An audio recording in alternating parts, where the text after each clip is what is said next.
ஐயா நீங்க கேளுங்க நியாயத்தை. தேர்தல் வருதுங்களா? ஆமா. ஓட்டு யாருக்கிட்டே போடுறதுன்னு கேட்டேன். நான் சொன்னையா நல்லவங்களா பார்த்து ஓட்டு போடுங்கன்னு சொன்னேன். சரிதான் அது. அதுக்கு இது சொன்னது பணம் யார் நிறைய கொடுப்பாங்களோ அவங்களுக்கு தான் ஓட்டு போடணும்னு முன்னாடி எல்லாடி தப்பு அதுல. உன் மேல தப்பு இல்லையா?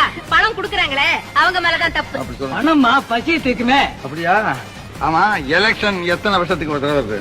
3 வருஷத்துக்கு ஒரு தடவையும் வருது, 5 வருஷத்துக்கு ஒரு தடவையும் வருது. பசி எத்தனை வேலை வருது? ஒரு நாளைக்கு 3 வேளை வருது. 3 வேலை வருதா? ஆமா, அந்த ஓட்டுக்கு எவ்வளவு பணம் கொடுப்பாங்க? 5 கொடுப்பாங்க, 10 கூட கொடுப்பாங்க. சரி, 10 ரூபாய் கொடுத்தாங்க வச்சுக்க. எத்தனை வேலை சாப்பாட்டுக்கு அது உதவும்? ஒரு நாள் 2 நாளைக்கு ஆகுங்க. அப்புறம் வருஷம் பூரா என்ன பண்ண போறேன்?